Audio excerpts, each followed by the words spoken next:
True highway scary story. I was driving from Denver, Colorado to Albuquerque, New Mexico by myself to visit my father. I enjoyed driving at night since it wasn't as hot, there were fewer police, and there was less traffic. I was also younger at the time, around 19 years old, so I wasn't armed with a handgun.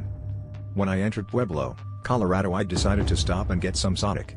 I pulled into the Sonic on South Santa Fe Road and parked across from the drive-thru in one of the order spots, facing away from the building. After ordering, I rolled my window back up. I normally wouldn't do that since I love the smell of fresh night air, but for some reason I did this time. As I sat there waiting for my food and looking at my phone, I heard a very light tapping on my driver's side window. Startled, I looked up and saw a normal-looking woman standing right against the glass. She looked ordinary, but I felt a chilling sense that something was off. She motioned for me to roll the window down, but I refused and yelled through the glass asking what she wanted. She shouted that her car had broken down and pointed to a car stopped in the middle of the street. She asked if I would help her push it off the road and into the adjacent parking lot. I looked around, and the eerie thing was that no one else was anywhere nearby.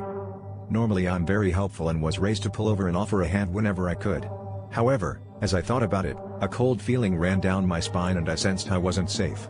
I politely refused, but she kept insisting and wouldn't take my suggestion to ask the Sonic employees. Then she reached her hand into her pocket and used her other hand to try to open my door. Thankfully, my car was locked, which was pure coincidence. My uneasiness intensified, and I started shouting at her to get away from my vehicle. She gave me a dark stare for a moment, then suddenly ran back to the car she claimed was broken down. Immediately after, I saw three large men run out of a dark alley near the parking lot and jump into the same broken-down car. She started it without any issue, and they sped off. Shaken, I said a prayer and called my father to tell him what had happened.